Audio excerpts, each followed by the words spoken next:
My friends, what is your view of God? What is your view of God this morning? Is he passive? Is he weak? Is he forgetful or blind to you and your life? If that's your view of God, hear this. That's not God. That's not God. To say that God is gloriously mighty is to say that he's strong. He's strong. God measures the waters in his hands, all the oceans in the world, right here. He upholds the universe by the word of his power. By the word of his power. He's strong. The nations, all the nations, in all their might, in all their glory, are like dust in his hands, counted as nothing before him. Did you see all that snow out there yesterday? It's a lot of snow. He knows exactly how many flakes fell.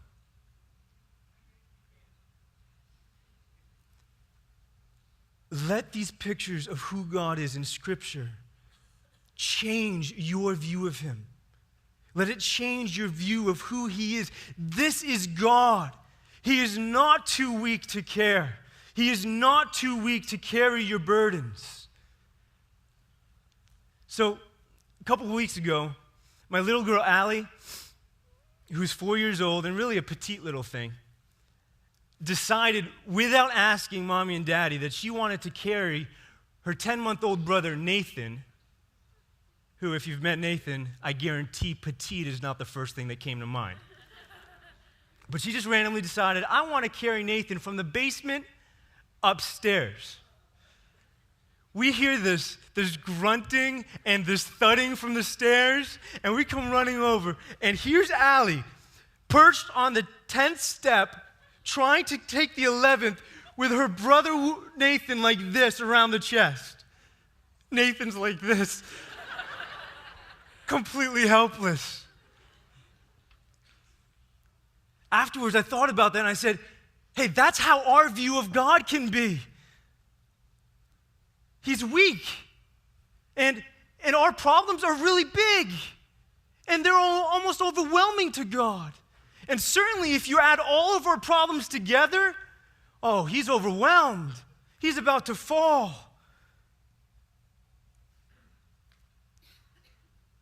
Brothers and sisters, this is not God. If you come in this morning so weighed down by the cares of your life, if you're a guest with us this morning and you come in here just hoping for some glimmer of light in the darkness that you see around you, know this: God is not weak.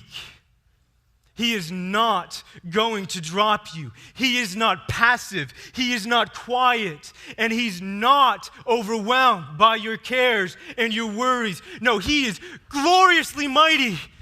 Gloriously mighty. He is faithful. He is sure. He's omnipotent. He's omnipotent, all-powerful. He controls everything in the universe. Nothing falls from God's hands. God never says, oops, ever. Not once. He hasn't said it with your life. He hasn't said it with anybody's life in this room. God is gloriously mighty. Second thing this morning, God is independently wise. He's independently wise. This is verse 13 and 14. Let's just read 13. Who has measured the Spirit of the Lord, or what man shows him his counsel? In Romans chapter 11, Paul cites this verse by saying, who has known the mind of the Lord? In other words, who can know how God thinks? Who can know how he plans? Have any of us ever helped God understand anything in this world? No.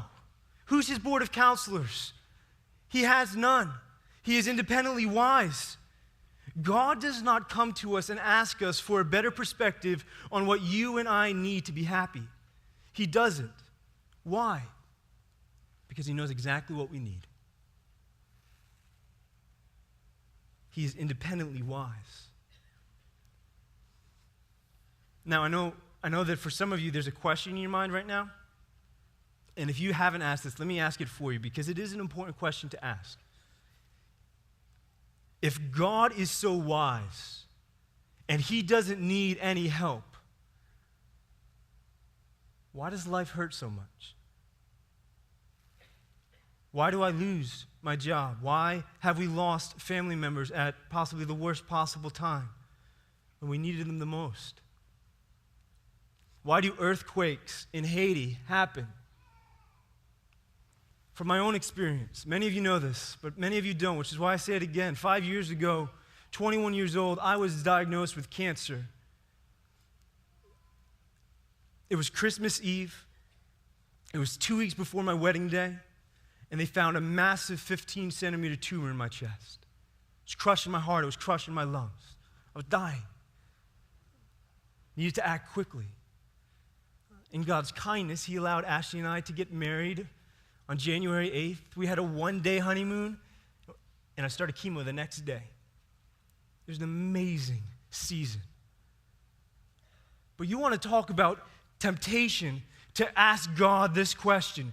God, are you really wise? Are you sure? I don't know, God. I had a wedding 2 days ago, and now I'm having chemo pumped in my body. God, do you know what you're doing? I could have thought of a few other times that this would have been okay. My friends, it is of crucial importance that you and I do not look at the things that happen to us in this fallen world. So many of them, so much worse than what I just described. So much worse. But it is so crucial that we do not look at them as being part of God's original design for us and then blame God for them. Now, in his love, he works them into his plan. He does. But when the world was created, yet there was no pain. Do you know that? When God designed us, there was no hurt. There were no earthquakes. There were no tumors. There was no sleepless nights or sleeping disorders or back pain. There was none of that. Life was glorious. The world was good. What happened? Sin happened, didn't it? Sin happened. All have sinned and fall short of the glory of God. God wisely made us with the ability to choose, to either live for him in his glory or to turn and to live for ourselves. We've all gone this way. And this fallen world now reflects the sorrow of that decision in our lives. From that day in Eden onward, we have known pain. We have lived in a fallen world. Is this easy to understand? No, it's not easy. There's nothing easy to understand about what's going on in Haiti right now. Nothing easy about it. But God is still wise. God is still wise.